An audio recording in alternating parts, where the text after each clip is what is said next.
dès le premier tweet, je mets « il faut un cessez-le-feu ».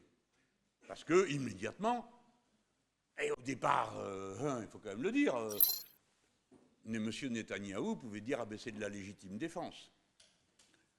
Bien sûr, quand on examine le droit international, la légitime défense ne peut pas être invoquée. Je le dis pour ceux d'entre vous qui ne le savent pas.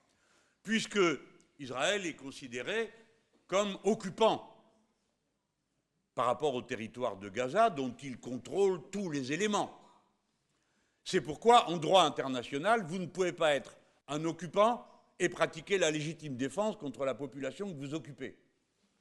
Je dis occupant, et c'est un mot qui a déjà été utilisé à de nombreuses reprises. Par exemple, tous ceux qui se trouvaient en Irak de manière armée, y compris nous, les Français, lorsque nous y étions, étaient considérés par l'ONU comme des occupants.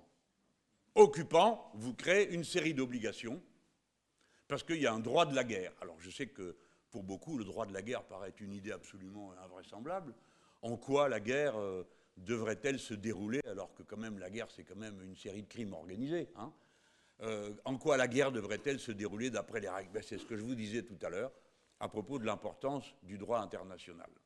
Parce que ça vous donne des points d'appui.